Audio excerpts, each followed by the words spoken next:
Hello friends, आज हम जो स्टैंडर्ड 12 का जो चैप्टर नंबर 6 वैद्युत चुंबकीय प्रेरण जो हम देख रहे थे आगे, उसमें हमने पहले इंट्रोडक्शन पार्ट देखा। उसके बाद जो फेराडे के नियम हमने देखे थे।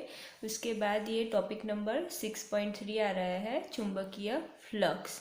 ओके, तो जैसे हमने अगले अध्याय में विद्युत फ्लक्स देखा, वैसे ही इस अध्याय में हम चुंबकीय फ्लक्स को देखेंगे। तो उसमें क्या है कि जब क्षेत्रफल ए वाले समतल को एक समान चुंबकीय क्षेत्र बी में रखा जाता है, तो चुंबकीय फ्लक्स को हम इस तरह डिफाइन कर सकते हैं, व्यक्त कर सकते हैं। Phi B is equal to सदिश बी इंटू सदिश ए। बी क्या है? तो वो है चुंबकीय क्षेत्र, और ए क्या है? तो जो क्षेत्र लगा है उसका जो क्षेत्रफल है, जहाँ चुंबकीय क्षेत्र लगा है उसका क्षेत्रफल है। ओके, तो उन दोनों का जो गुणनफल मिलेगा उसको क्या सदिश गुणनफल मिलेगा, उसको हम चुंबकीय फ्लक्स बोलते हैं। तो सदिश है, इसलिए उसको हम अदिश में जब कन्वर्ट करेंगे तो क्या मिलेगा? B into A cos theta. Okay, तो phi B is equal to क्या होगा? B A cos theta. Phi B को यहाँ पे हम क्या बोलते हैं? चुंबकीय फ्लक्स। ओके, जहाँ पर थीटा, जो थीटा बनेगा कॉस थीटा, वो थीटा क्या है? तो बी तथा ए के बीच का कोण है, जो यह चित्र में दिया गया है। तो ये एक पृष्ठ है। ओके, तो उसका क्षेत्रफल कितना है? ए जितना। और यहाँ पे जो चुंबकीय क्षेत्र रेखाएं है उसको हम बी से डिफाइन करेंगे। तो जो ये चुंबकीय क्षेत्र रेखा है और जो ये पृष्ठ का क्षेत्रफल, इन दोनों के बीच का जो कोण बनता है उसको थीटा बोलते हैं।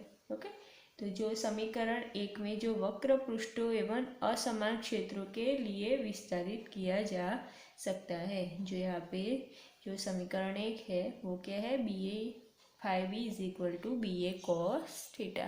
ओके, चित्र 6.5 में दर्शाए अनुसार किसी सतह के विभिन्न भागों पर चुंबकीय क्षेत्र के परिमाण तथा दिशाएं भिन्न भिन्न हो तो सतह से होकर गुजरने वाला चुंबकीय फ्लक्स क्या होगा? तो यहाँ पे जो चित्र 6.5 दिया गया है उसमें ये एक पृष्ठ, एक सतह पृष्ठ, असतह पृष्ठ था, वैसे एक ये सतह पृष्ठ है। तो उसमें क्या है कि एक भाग लिया गया है उस पृष्ठ का, तो उसका चुंबकीय फ्लक्स हमें फाइंड करना है। तो कैसे मिलेगा?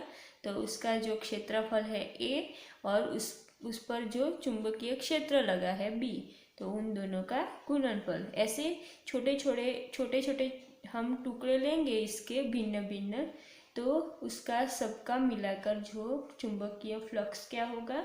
तो इसको इस हम समीकरण से डिफाइन करेंगे। तो phi B is equal to जो एक भाग लिया गया है तो उसको हम 1 नंबर देंगे, तो उसका चुंबकीय फ्लक्स क्या होगा? B1 इंटू DA1, ये सदिश में होगा। ओके, और दूसरा लेंगे उसका B2 लेंगे। वैसे कितने हो गए? ये सारे असंख्य हो गए। ओके, तो उसको सभी को हम मिला के उसका जो समेशन हम करेंगे सभी को, तो क्या बोलेंगे? बी आई बोलेंगे, बी आई सदिश इंटू DAI सदिश। तो उसका जो phi B is equal to क्या होगा? समेशन में सभी का BI सदिश इंटू DAI सदिश, जहाँ सभी का अर्थ है सतह के सभी क्षेत्र अवयवों DAI के लिए योग तथा BI क्षेत्र अवयव DAI पर चुंबकीय क्षेत्र है। यहाँ जो जितना सारा पृष्ठ पर जो जितना भी जो चुंबकीय क्षेत्र लगता है उसको हम BI बोलते हैं, और उस सभी का जो क्षेत्रफल होगा उसको DAI बोलते हैं, और उन दोनों का हम योग करके इसका जो चुंबकीय फ्लक्स हम फाइंड कर सकते हैं। ओके, तो चुंबकीय फ्लक्स चुंबकीय फ्लक्स का जो एसआई मात्रक है वो है वेबर। तो वेबर को हम कैसे डिफाइन कर सकते हैं, तो 1 मीटर स्क्वायर जितना क्षेत्रफल पर 1 टेस्ला जितना हम चुंबकीय फ्लक्स जब हम अप्लाई करते हैं तो उन दोनों को मिलाकर जो जितना चुंबकीय फ्लक्स होगा वो कितना बनेगा, ये वेबर जितना बनेगा। ओके, तो 1 tesla metre square is equal to 1 weber जितना चुंबकीय फ्लक्स होगा। तो चुंबकीय फ्लक्स एक अदिश राशि है और समीकरण 2 जो है, जो हमने इस छोटे छोटे भाग का जो योग करके जो इसका जो चुंबकीय फ्लक्स निकाला था, तो इसको हम ऐसे भी लिख सकते हैं, phi is equal to limit delta A I tends to 0 summation all, या सभी भागों के लिए डी आई सदिश इंटू डी ए आई सदिश। तो इसको इस तरह से भी हम लिख सकते हैं, जहाँ आई क्या होगा 1 2 3 और n। ओके, इसको हम समाकलन के रूप में भी लिख सकते हैं, क्योंकि यहाँ जितने भी भाग हैं उन सभी का योग करना है, उसका समाकलन करना है, इसलिए इस तरह भी हम लिख सकते हैं B A into D A I सदिश। ओके, तो ये था चुंबकीय फ्लक्स। जैसे हमने विद्युत फ्लक्स डिफाइन किया था वैसे ही चुंबकीय flux phi B is equal to क्या होगा, चुंबकीय क्षेत्र इंटू उसका जो पृष्ठ का क्षेत्रफल होगा, उन दोनों का सदिश गुणनफल क्या मिलेगा, चुंबकीय फ्लक्स मिलेगा। उसके बाद की जो थियरी है वो क्या है, फैराडे का प्रेरण का नियम। ओके, चुंबकीय प्रेरण का फैराडे का नियम है। ओके, तो वो है टॉपिक नंबर 6.4, वो है फैराडे का प्रेरण का नियम। तो किसी परिपथ में चुंबकीय फ्लक्स के परिवर्तन के दर के कारण प्रेरित विद्युत वाहक बल उत्पन्न होता है। जब परिपथ में जब चुंबकीय फ्लक्स उत्पन्न होता है तो उसका जब ज़्यादा चुंबकीय क्षेत्रफल होगा तो उसमें चुंबकीय फ्लक्स ज़्यादा होगा, और कम चुंबकीय क्षेत्र होगा तो उसमें चुंबकीय फ्लक्स कम होगा, तो उसका परिवर्तन होता रहेगा। तो उसका जो दर होगा उसके कारण प्रेरित विद्युत वाहक बल उत्पन्न होता है। तो फैराडे ने अपने प्रयोगों से एक नियम के रूप में उसको व्यक्त किया, जिसे फैराडे का वैद्युत चुंबकीय प्रेरण का नियम कहते हैं। तो उस नियम क्या है, तो प्रेरित विद्युत वाहक बल का परिमाण चुंबकीय फ्लक्स में समय के साथ होने वाले परिवर्तन की दर के बराबर होता है। जो प्रेरित विद्युत वाहक बल होता है, जो चुंबकीय फ्लक्स के परिवर्तन के कारण जो उत्पन्न होता है प्रेरित विद्युत वाहक बल, तो उसका जो परिमाण होता है वो कितना होता है, तो चुंबकीय फ्लक्स में जो समय के साथ जो परिवर्तन होता है उसके बराबर होता है। तो इसको हम गणितीय रूप में कैसे लिख सकते हैं, तो E इज इक्वल टू, ये क्या है, विद्युत वाहक बल है E, इसका जो चुंबकीय फ्लक्स का समय के साथ फेरफार, उसका परिवर्तन, तो उन दोनों का दर के बराबर होता है। जो समय के साथ चुंबकीय फ्लक्स में जितना परिवर्तन होता है उसके बराबर वो विद्युत वाहक बल उत्पन्न होता है। ओके, उसके आगे ये ऋण चिन्ह है, वो ऋण चिन्ह क्या हुए, वो विद्युत वाहक बल की दिशा दर्शाता है, उसका परिमाण बंद लूप में धारा की दिशा व्यक्त करता है। ओके, ये जो माइनस चिन्ह है वो, और पास लपेटे हुए n फेरों वाली जो कोई कुंडली हो तो उसके प्रत्येक फेरे से संबंध फ्लक्स में एक समान परिवर्तन होता है। जो हमने ऐसे जो कुंडली देखी थी आगे के जो फैराडे के प्रयोगों थे उसमें, तो इसमें जो ये पास n, सपोज n जितने जो फेरे हैं, तो वो एक समान, उन सब में एक समान फ्लक्स परिवर्तन होता है। ओके, उसमें एक फ्लक्स जो होता है वो एक समान दर से वो उसका परिवर्तन होता है। इसलिए कुल प्रेरित विद्युत वाहक बल जो उत्पन्न होगा वो कितना होगा, E is equal to minus N D phi B upon D T. यह जो फाइव बी क्या है, चुंबकीय फ्लक्स,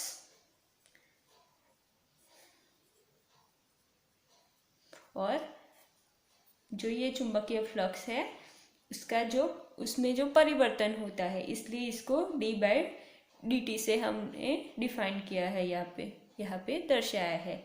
ये समय के साथ उसका परिवर्तन होता है, उसके परिवर्तन के कारण क्या उत्पन्न होता है, विद्युत वाहक बल। तो विद्युत वाहक बल को हम ई से दर्शाते हैं, और ये उसके जो दिशा दर्शाता है, उसकी धारा की दिशा दर्शाता है। और ये एन क्या है, तो ये जो कुंडली होगी, जो चुंबकीय जो चुंबक की जो कुंडली होगी उसके आंटे जो जितने फेरे होंगे उसमें वो दर्शाते हैं। ठीक है, तो बंद कुंडली में फेरों की संख्या n बढ़ाकर प्रेरित विद्युत वाहक बल बढ़ाया जाता है। जितने हम n हम बढ़ाएंगे उतना ही E यानी कि चुंबकीय प्रेरित विद्युत वाहक बल बढ़ेगा। ओके, क्योंकि ये समाकलन में। ओके, तो ये था फैराडे का प्रेरण का नियम। तो ये एक IMP जो इक्वेशन है, इससे हमको कई सारे एग्जाम्पल हमें लिखने हैं आगे। ओके, तो उदाहरण 6.2 है, तो उसमें क्या है, तो एक वर्गाकार लूप जिसकी एक भुजा 10 सेंटीमीटर है तथा जिसका प्रतिरोध 0.5 ओम है। ओके, उसकी लेंथ कितनी है, L 10 सेंटीमीटर, और जो उसका R है, प्रतिरोध रेजिस्टेंस कितना है, 0.5 ओम। पूर्व पश्चिम तल के ऊर्ध्वाधर रखा गया है उसको, और उसमें 0.10 टेस्ला के एक समान चुंबकीय क्षेत्र को उत्तर पूर्व दिशा के तल के आर पार स्थापित किया गया है। तो उसमें B कितना है, चुंबकीय क्षेत्र 0.10 टेस्ला जितना, और चुंबकीय क्षेत्र को एक समान दर से 0.70 सेकंड में घटाकर 0 तक लाया जाता है। तो इसमें जो T1 कितना समय है, 0.70 सेकंड, और उसमें उसको कहाँ तक लाया गया है, जो लास्ट का जो टाइम है 0 तक, 0 सेकंड तक। ओके, तो उसमें कितना परिवर्तन 0.70 सेकंड से 0 तक लाया गया है। तो इस समय अंतराल में प्रेरित विद्युत वाहक बल तथा धारा का मान ज्ञात कीजिए।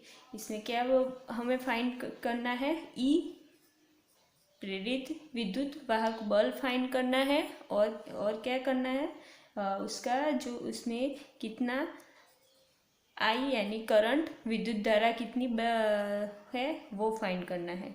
ओके, तो ये दोनों इसमें हमको फाइंड करना है। तो कुंडली का क्षेत्रफल सदिश चुंबकीय क्षेत्र के साथ theta is equal to 45 degree कोण बनाता है। तो यहाँ पे लिखा गया है कि पूर्व पश्चिम तल से हमें उत्तर पूर्व दिशा में लाना है, तो उन दोनों के बीच का जो कोण बनता है वो कितना बनेगा, 45। तो यहाँ पे जो चुंबकीय फ्लक्स कितना होगा, phi is equal to BA cos theta. Okay, तो 0.1 मल्टीप्लाई 10⁻⁻² अपॉन √2। तो B कितना है यहाँ पे, 0.10 ओके टेस्ला, और A कितना होगा, तो यहाँ पे 10 सेंटीमीटर दिया गया है, तो उसको 10⁻² में हम कन्वर्ट करेंगे। ओके, और cos थीटा, यहाँ पे cos थीटा कितना है, 45, तो उसकी वैल्यू क्या कितनी होगी, 1/√2।